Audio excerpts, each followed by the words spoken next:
بسم اللہ الرحمن الرحیم۔ دوستان گرامی، آج ہمارے ساتھ موجود ہیں حضرت مولانا نعیم الدین الازہری صاحب، حفظہ اللہ تعالی۔ حضرت کیسے ہیں آپ؟ خیریت سے ہیں؟ اللہ کا فضل جناب، بالکل خیر۔ سب سے پہلے تو میں چاہوں گا کہ آپ کا تعارف سننے والوں کو ضرور ہو، آپ کا جو علمی سفر ہے اس کے بارے میں تھوڑا آگاہ فرمائیں۔ جی بسم اللہ الرحمن الرحیم۔ سب سے پہلے تو میں تہامی بشر صاحب کا شکر گزار ہوں کہ یہاں اتفاقی طور پہ ہم ایک سیمینار میں اکٹھے ہوئے تو یہ وقت ملا کہ کوئی ڈسکشن ہو جائے۔ تو تعارف کے حوالے سے میں یہی عرض کرنا چاہوں گا کہ میرا پہلا اور آخری تعارف بیرا شریف ہے۔ دارالعلوم محمدیہ غوثیہ بیرا، ضیاء الامت جسٹس پیر محمد کرم شاہ الازہری رحمۃ اللہ تعالیٰ علیہ، جو اپنے وقت کی عظیم علمی تحقیقی شخصیت ہیں، مفسر قرآن ہیں، سیرت نگار ہیں۔ تو آپ کے ادارے سے ہی میں نے اپنے علمی سفر کا آغاز کیا اور سب سے پہلے قرآن کریم حفظ کیا، اور پھر وہیں پہ جو درس نظامی کے علوم ہیں اور جدید و قدیم، کیونکہ بیرا شریف کا یہ امتزاج ہے اور ایک اختصاص ہے کہ وہاں پہ یہ علوم کو یکجا کر کے پڑھایا جاتا ہے، تو وہاں وہ مکمل کرنے کے بعد پھر الازہر جانے کا موقع ملا، اور جامعہ الازہر جو ایک قدیم عالم اسلام کی علمی درسگاہ ہے، وہاں سے میں نے تخصص فی الحدیث مکمل کیا، اور اس کے ساتھ ساتھ اسلامک مینوسکرپٹ ریسرچ یا قلمی نسخوں کی تحقیق کے اوپر کام کیا، اور اس میں مجھے شرف حاصل ہوا کہ حضرت امام سخاوی کے ہم اثر شیخ عبد الباسط بلقینی شافعی، ان کی کتاب الوفاء بشرح الاصطفاء من اسماء المصطفیٰ صلی اللہ علیہ وسلم، وہ ایک مخطوط تھا، تو اس کو 4 نسخے دنیا کے مختلف ممالک سے جمع کیے، اور پھر ان کی ایڈیٹنگ اور اسٹڈی کا کام کیا،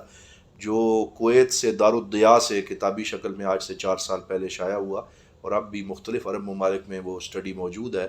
اور اس کے ساتھ ساتھ اب گزشتہ کچھ سالوں سے وہیں جہاں سے میرا پڑھا اور جو میرا مادر علمی ہے اور ایک میرا مدر انسٹیٹیوشن ہے، وہیں پہ میں اب خدمات سر انجام دے رہا ہوں، ایز اے ترجمان، ایز اے خطیب اور ایز اے مدرس اور لیکچرر مرکزی دارالعلوم محمدیہ غوثیہ بیرا شریف، جو کہ اب الکرم انٹرنیشنل انسٹیٹیوٹ کا درجہ بھی حاصل کر چکا ہے۔ ماشاء اللہ، آپ کے اس وافر تعارف سے مجھے یہ لگا کہ ایک صاحب علم کو اسی طرح ہونا چاہیے۔ جزاک اللہ۔ آپ سے جب بھی ملتا ہوں تو ایسا احساس ہوتا ہے کہ آپ کی طبیعت میں ایک توسع ہمیں ملتا ہے، اور کبھی اجنبیت کا تو احساس تک نہیں ہوتا۔ تو یہ جو مسلکوں کے درمیان دوریاں ہیں یا طبیعتوں میں تنگیاں ہیں، اس کے جو بنیادی 1-2 سبب اگر آپ اس کی نشاندہی کر سکیں اور اپنے تجربے کی روشنی میں ہماری رہنمائی کر سکیں کہ آپ اس تنگ نائے میں کبھی مبتلا رہے بھی یا نہیں، اور اگر تھے تو اس سے نکلنے کے لیے کون سی تدبیر کارگر ثابت ہوئی؟ جی بہت اچھا سوال ہے آپ کا، اور مجھے بھی بڑی خوشی ہوتی ہے جب بھی آپ سے ملاقات ہو، اور وہ جو ایک آپ کی شخصیت میں ایک علمی اور تحقیقی اور جستجو کا جو مادہ ہے، ان کو دیکھ کے بہت خوشی ہوتی ہے۔ جزاک تو میں یہ عرض کرنا چاہوں گا کہ بالکل یہ ایک حقیقت واقعہ ہے کہ ملک پاکستان کے اندر تطرف اور شدت پسندی اور ایک تنگ نظری کا جو مسئلہ ہے وہ علمی اور دینی حلقے میں بالخصوص درپیش ہے، اور ہم لوگ اپنے اپنے مسلکوں کی دیواریں ہم نے اتنی بلند کر لی ہیں کہ ہم نے دوسرے کو بالکل سپیس دینے کے لیے تیار نہیں ہوتے۔ میں یہ تو بالکل بھی نہیں کہتا کہ مسلک کا احترام نہ کیا جائے، جمی مسالک کا احترام کیا جائے، اور ہمیں اسلام نے یہی سکھایا ہے کہ دوسرے کی رائے کا احترام کرتے ہوئے آزادی اظہار کا ایک ایسا ماحول ہونا چاہیے جس میں گھٹن نہ ہو۔ جو حبس کے موسم میں ہوا بانٹ رہا ہے، اس شخص کے ہاتھوں کا ہنر یاد رہے گا۔ تو حبس کے موسم میں ہوا بانٹنے والے بہت کم ہیں، اور مجھے تو یہ جو میں سمجھتا ہوں ایک توسع جو ایک کسی حد تک نصیب ہوا، وہ حضور ضیاء الامت رحمۃ اللہ تعالیٰ علیہ کے افکار پڑھ کے، کیونکہ آپ بھی مصر سے پڑھ کے آئے اور پھر آپ نے ساری زندگی بہت ہی متوازن فکر کے ساتھ زندگی گزاری، آپ کی شخصیت کے اندر ایک علمی اور تحقیق کی بنیاد پہ رائے بنانے کا عنصر موجود تھا۔ پھر جامعہ الازہر پڑھا اور وہاں بھی دیکھا کہ ہر نئے پیش آمدہ مسئلے پہ جس طرح ایک تحقیق ہوتی ہے اور پھر علمی بنیادوں کے اوپر رائے دینے کا ایک جو اہتمام موجود ہے، تو اس کو جب میں نے دیکھا تو پھر یہ سمجھا کہ ہمیں کون سے رویے اپنانے چاہیے۔ اور ہمارے ہاں میں یہ سمجھتا ہوں کہ مدارس میں شدت پسندانہ رویوں کے بہت سارے اسباب ہیں۔ ایک تو جو جس ماحول سے ہمارے علماء نکل کے آتے ہیں، تو اس ماحول میں تربیت ہی کیونکہ اس نہج پہ ہوتی ہے کہ کسی اور کی سننی نہیں ہے اور اپنی ہر بات کو حرف آخر سمجھنا ہے۔ یہ والی بات تو ہمارے ہاں یہ جو اسلام نے ہمیں سکھایا ہے کہ ھذا ما عندی واللہ اعلم بالصواب، کہ اپنی بات کرنے کے بعد فوق کل ذی علم علیم والا آپشن باقی رکھیں، اور یہ سمجھیں کہ رأیی صواب و یحتمل الخطأ،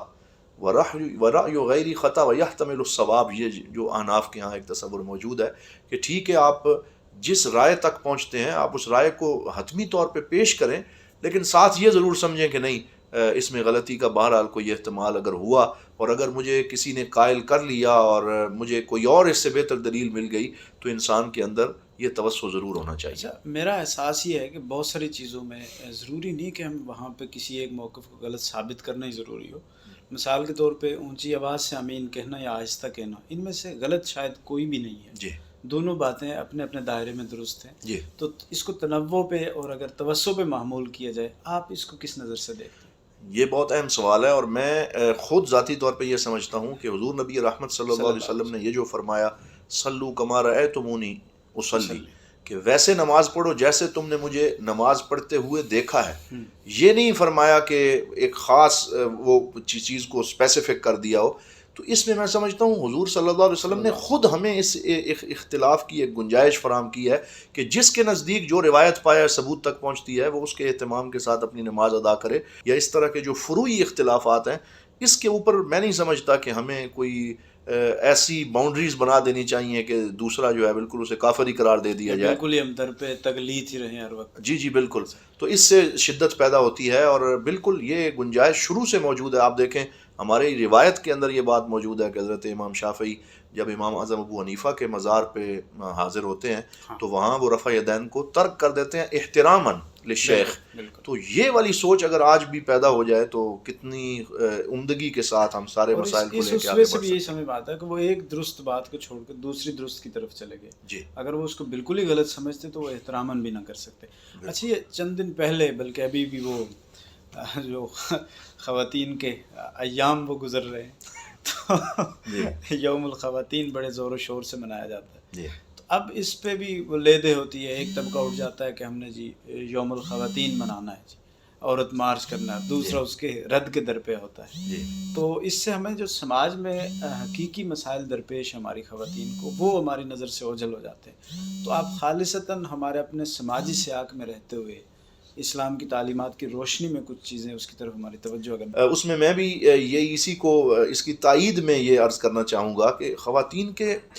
کچھ بنیادی مسائل ہیں جن کے اندر خواتین کو بھی علمی رویہ اپنانا چاہیے، اس پہ ریسرچ آرٹیکلز آئیں، اس پہ کانفرنسز منعقد ہوں۔ مثال کے طور پہ عورت کو میراث سے محروم کرنے کا، یعنی ایک اسلام کی تعلیمات ہیں اور ایک وہ جو ہم برِ صغیر میں کر رہے ہیں، تو اس میں بہت زیادہ دوری اور ایک ڈفرینس پیدا ہو گیا۔ مثلا حقیقت واقعہ میں عورت کی میراث کے معاملے میں کیا اشر اور سلوک کیا جا رہا ہے، اس میں جو کچھ مذہبی ذہن رکھتے بھی ہیں، خاص طور پہ حضرات علماء کرام، وہ بھی کتاب الحیل اس میں پوری انوالو کر دیتے ہیں۔ ہاں، تو فن ہیلہ سازی اور ہیلہ بازی اور یہ ساری اس کی مہارتیں دکھا کے۔ جی بالکل، اور پھر اس کے علاوہ ابھی تک بھی پاکستان میں ایسے پسماندہ ترین طبقے موجود ہیں جہاں پہ خواتین کی تعلیم کو درست نہیں سمجھا جاتا، بلکہ ان کو گھر میں بٹھا کر، یہ حال ہی میں دیکھیں آپ کیسا وہ واقعہ، اور یہ میاں والی کا یہ دل خراش واقعہ اس نے تو ہلا کے رکھ دیا کہ دور جاہلیت سے بھی بڑھ کے یہ مثال جس طرح گولیاں ماری ہیں، اس طرح کا واقعہ رونما نہیں ہو سکتا جب تک کہ سماج میں پہلے سے کوئی خاص سپورٹنگ اس کے لیے کچھ یہ تو بشر صاحب ہمارے لیے الارمنگ سچویشن ہے، اور میں یہ سمجھتا ہوں کہ اس پہ ہمیں خاص طور پہ علماء کو، اسکالرز کو، ہمارے سماجی جو مختلف طبقات ہیں ان کو سر جوڑ کے بیٹھنا ہوگا، اور پھر سے کچھ ایسے کاوشیں کرنی ہوں گی کہ ملک کے اندر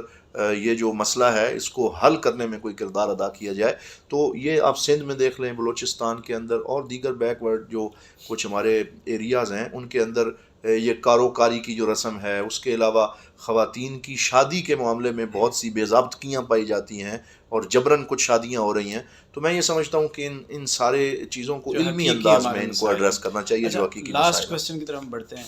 کہ میں دیکھ رہا ہوتا ہوں کہ یہ میرے خیال میں ہمارا دوسری دفعہ آپ کے ساتھ یہ تجربہ ہو رہا ہے، کسی سیمینار میں یا کانفرنس میں ہم اکٹھے جمع ہیں، اور ہم دیکھ رہے ہیں کہ یہاں پہ تقریباً پاکستان میں جو میسر ہمارے مسالک ہیں سب کے یہاں پہ حضرات علماء وہ موجود ہوتے ہیں، اور یہاں میں بیٹھے ہوئے بھی کوئی گھٹن محسوس نہیں ہوتی، بڑی ایک پرامن فضا میں ہم رواداری کے ماحول میں رہتے بھی ہیں اور اپنے اپنے نقطہ نظر کا ابلاغ بھی کر کے چلے جاتے ہیں، اظہار بھی۔ لیکن یہ ہمیں یہ مظہر جو سماجی سطح پہ نظر نہیں آتا،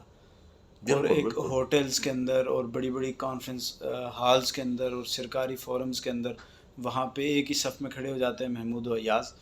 لیکن پھر جب ہم اپنے اپنے مدرسے میں جاتے ہیں، مسجد میں جاتے ہیں، تو اس طرح کا سما وہاں قائم کرنے میں ہم کیوں ناکام رہتے ہیں؟ آپ اس کو کس نظر سے دیکھیں؟ بڑا اہم بات ہے. دیکھیں نا، اگر یہی ماحول جو ہم یہاں مختلف ہوٹلز میں جمع ہو کے مختلف سماجی طبقات، مختلف مدارس اور نقطۂ نظر رکھنے والے ایک چھتری تلے جمع ہو جاتے ہیں اور ایک دوسرے سے ڈسکشن کرنے کے لیے بھی تیار ہو جاتے ہیں، اگر یہی ماحول اور یہی وسعت قلبی و جو وسعت ذہنی و ظرفی ہے یہ ہمارے مدارس کے اندر بھی موجود ہو جائے اور ہم مختلف مسائل کے اوپر ڈبیٹ کرنے کے لیے تیار ہوں، اور بہت سے ایسے لا ینحل مسائل ہمارے ابھی تک باقی ہیں کہ جن کے اوپر ہم نے تالا لگا دیا ہے، ڈسکشن کو بند کر رکھا ہے، بلکہ ہمارے تیوری چڑھ جاتی ہے اور غصے سے ہم پتہ نہیں آپے سے باہر ہو جاتے ہیں. تو ان مسائل کو ایڈریس کرنے کے لیے ہمیں مختلف بین المسالک جو میٹنگز ہیں ان کے اندر اپنے مدارس میں بھی یہ رواج ڈالنا چاہیے. شیخ میں خانے میں آنے کو مسلمان آیا، کاش میں خانے سے نکلے تو مسلمان نکلے. تو یہ جو بات ہے کہ اپنے خالصتاً علمی رویوں کو پروان چڑھاتے ہوئے ملک و قوم کی جو خدمت ہو سکے وہ ہمیں کرنی چاہیے. تو آپ کی انہی خوبصورت باتوں پہ ہم اس پیغام کے ساتھ اجازت چاہیں گے آج کی اس مختصر گفتگو میں، کہ آپ جو بھی ہیں، جہاں بھی ہیں، جہاں جہاں تک ہماری آواز پہنچ رہی ہے، ایک ہی ہماری دعوت ہے اور پیغام ہے کہ سارے جہاں سے پیار کرو. اور اسی پیغام محبت اور پیار پہ آج کا یہ سیشن کلوز ہوتا ہے. آپ کے بے حد شکریہ کے ساتھ. جزاک